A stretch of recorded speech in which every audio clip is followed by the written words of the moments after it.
Wait a minute.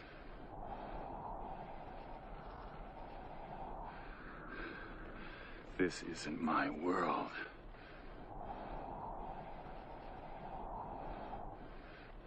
Disappointed!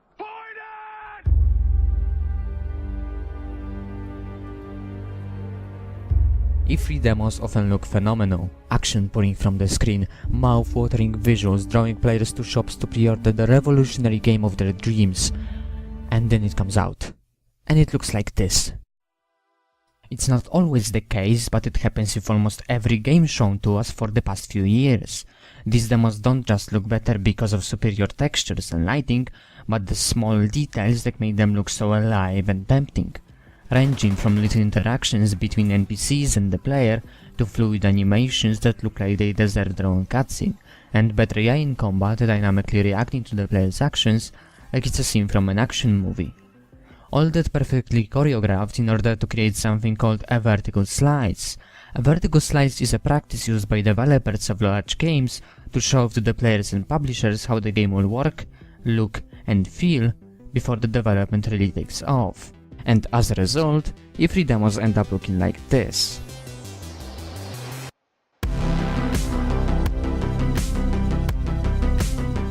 That lets the publishers decide whether to fund the project or not. Developers can build upon it and use it as a sort of a template and goal of what they want to achieve at the end. It's usually a 10 to 40 minute gameplay demo shown at conventions. These vertical slices can lead to games looking completely different after release, without the developer's intention of that ever happening, whether it's sudden engine limitations or a change in design. Unfortunately, some companies use vertical slices as a marketing device to deceive players into believing that what they see is what they get, and I think everyone is tired of it. This of course doesn't have to be pure manipulation. Developers oftentimes overestimate how much resources they can put into a game without making it a badly optimized mess, and are forced to drastically reduce the quality of visuals and even remove features after showing us the demo, resulting in players' outrage because of an honest mistake. Sadly, oftentimes it's not a mistake at all, but an elaborate trick designed to make players feel like they are finally going to play something fresh and new. Game needs to sell, and developers have to show it in the best light possible. But a noticeable downgrade doesn't equal bad game, and a great example of this is Assassin's Creed 4 Black Flag, made by Ubisoft, which back in that time wasn't as notorious for its deceiving tactics with game demos. The biggest being Far Cry 3, which didn't receive much backlash considering how great the game did back then, despite the obvious visual downgrade compared to its E3 demo in 2011. With Black Flag it wasn't very different. It was a new installment of the Assassin's Creed franchise, released on October 29, 2013, and was successful and loved by fans, but despite the success it was still a devastating change from what we saw at E3 4 months before the game's release. That makes it a good representation of how these demos affect not just the quality of textures, shadows and lighting, but the gameplay itself. So let's see that gameplay. In the first scene there isn't much of a change in the quality of textures and character detail, just lighting and how the cutscene turns out. Not much of a difference, right? Well, the biggest change we see from the gameplay is this. An impressive busy crowd full of people which smoothly merge together into a believable community is replaced by a few NPCs rarely even looking at each other, just going through their own separate animations that are supposed to simulate a party celebrating, and it fails miserably. Look at our character here. He's blending in on a bench flirting with this lady, hiding from the target he's tailing. Instead, in the game he just sits there staring at the ground. Take a look at these two guys. One is helping the other stand up as they flail away from the screen. Next we get a gathering around the campfire. Everyone is doing their own thing, but you still feel like they know of each other's existence. It makes this place believable, letting you forget that these guys are just animated scripts. And instead of that, we get a couple moving props almost not making any sounds. All this and the interaction between Edward and the crowd, gone. We are left with our hero standing awkwardly next to people, somehow not blowing his cover when his target looks at him. Hiding in plain sight amidst a crowd is still of course apparent in the final release, but getting rid of those little details makes this system so much more flat and not evolving at all from what we saw before in previous installments of the series. There is one exception in the entire game. Edward can interact with these guys here, automatically crouching next to them like in the demo. So why were all the other interactions removed and are nowhere to be seen in the final product, if the mechanic is still there?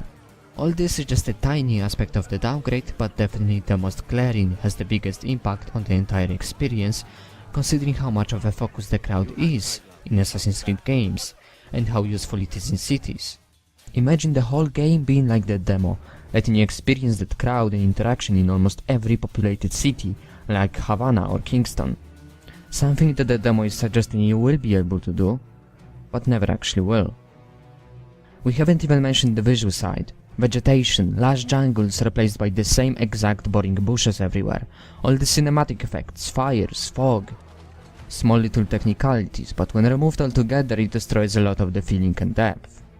So was this all a mistake made by Ubisoft, who didn't know they will have to reduce the game's quality for better performance, and only realized it after they showed us the gameplay? I don't think so. As I said, the gameplay we saw was presented only 4 months prior to the game's release, which means the game was in a very advanced state already, considering that it began its development back in 2011, when Revelations was about to be finished. It was simultaneously developed to be released on all consoles, last gen, next gen and PC, by 8 different studios. There is no way Ubisoft, after 2 years of development, didn't know that the last gen consoles couldn't deal with that kind of firepower, like we see on the demo. Not to say that the game is bad because of it, it's not. Despite the downgrade has a great story, exciting naval combat, and a very simple and repetitive fighting system, but still satisfying and made you feel like a badass, making it one of my favorite Assassin's Creed games. Regardless, without the downgrade could have been so much better and more atmospheric. In no way does it justify Ubisoft's obvious lying to sell more copies.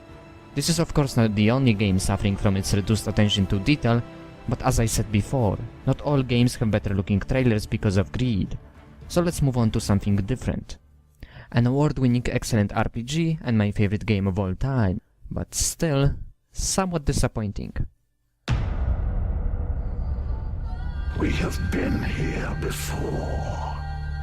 We watch your petty world slumbering.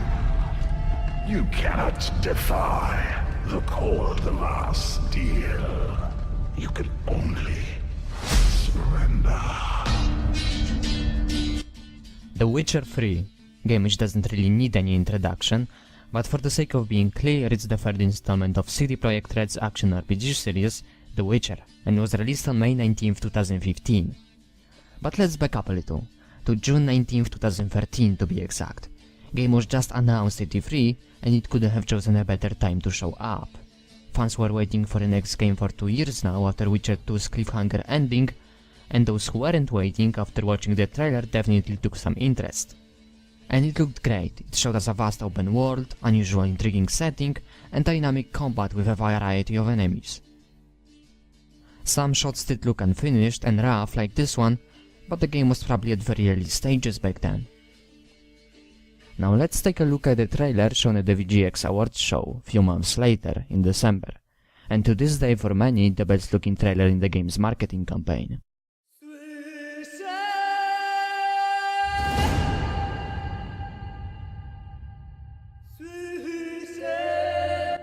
A 1-minute gameplay demo beginning with big letters on a black screen, forming magical words, in-game footage. There are some clips in it that were there in the first trailer, which lets us compare the progress CD Projekt has made since then. Geralt got a nice facelift, the fires and shadows definitely look a lot better, overall it looks more finished. Obviously what we saw in the trailer is not how the game turned out, which made a large part of the community mad. Take a look at this scene from Ariel for example and see for yourself.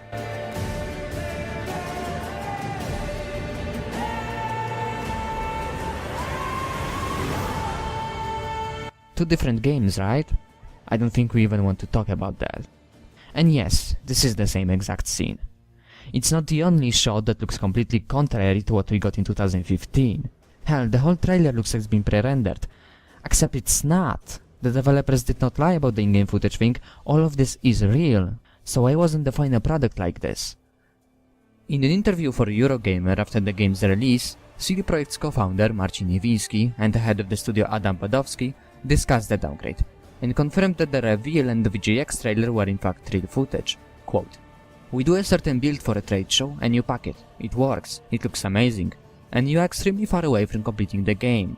Then you put it in the open world regardless of the platform, and it's like, oh shit, it doesn't really work. We've already showed it, now we have to make it work. And then we try to make it work on a huge scale.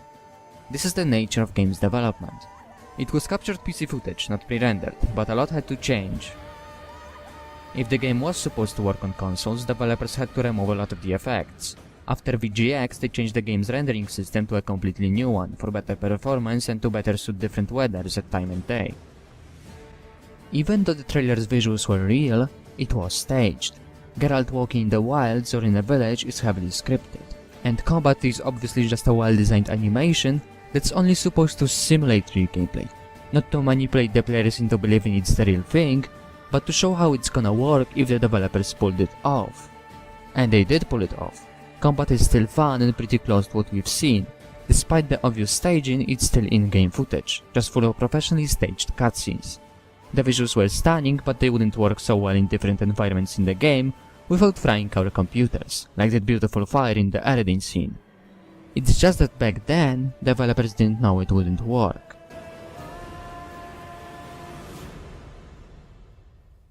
Which makes me remember the Sword of Destiny trailer, shown a few months later in 2014. Iwinski said that they did change the rendering system after VGX, and it was true. Game looked way closer to what we got. Still way better than the final version, but closer.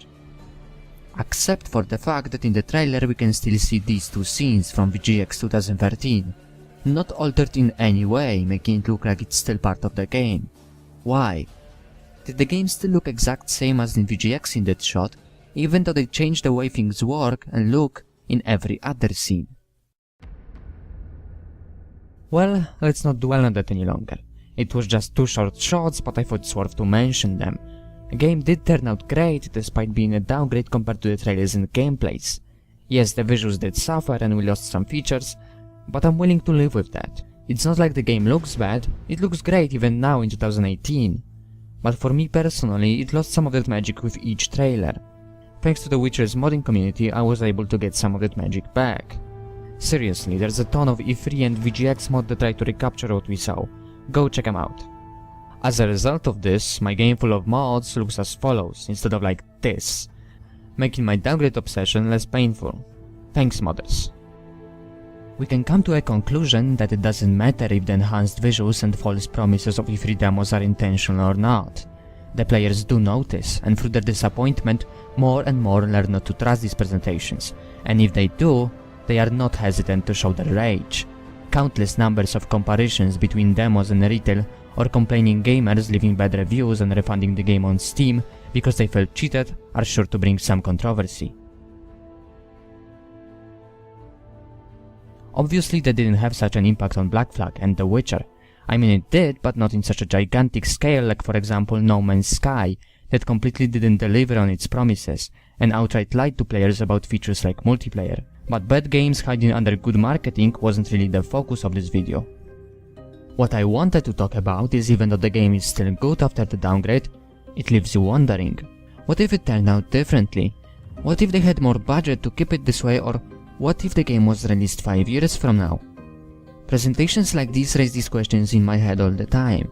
These what might have been thoughts don't necessarily ruin my fun and enjoyment of a game, but it does leave a sour taste in my mouth, making me want to strangle the developers, but just a little. A downgrade doesn't mean the game necessarily loses its value, at most some of it, and definitely affects the way we feel about it, when we know what we lost. I replayed Witcher 3 5 times now, and I can't look at the Eredin scene without clenching my fists. And no, I will never get over that scene. Nevertheless, it seems that game developers are starting to slowly move away from this method of marketing, and keeping outrageous vertical slices to themselves. Such a king of downgrades like Ubisoft is even making their new gameplays look more like the final release, or even better in some aspects, which is great. Although still not ideal, I hope it stays this way and only gets improved. We can see the real deal without false advertisement and staging. Trailers are more true to what we get, but they can also be way less exciting and feel less alive compared to all these fake scripted events in some demos from the past that made it look so atmospheric. Which lately makes me feel like some developers today, rather than to try to make something that can surpass the quality of demos, instead pull back a bit and show us a more composed and restrained showcases to keep us from being disappointed. Don't worry, I am not complaining. I'm glad it made them more honest in some way. I just really wish I could play this version of No Man's Sky or these Watch Dogs already. I still feel like we didn't reach the level of detail and depth of pre-release demo presentations, but I believe we are getting there with exceptions like Naughty Dog and Uncharted 4 for example. Still improving on their game compared to the amazing unbelievable demo we saw, and not just going easy on it in order to be safe from controversy like Ubisoft. But that's Naughty Dog, they really disappoint in that factor. It looks like the deceiving art of game demos is slowly dying down, and it's a good thing. We can just hope the art part of it stays within the final product.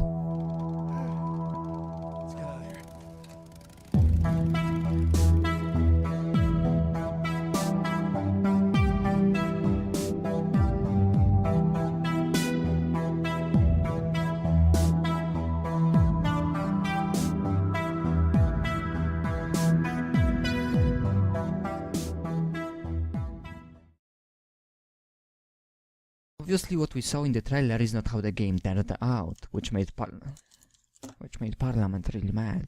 Parliament fucking hated us for that. Parliament fucking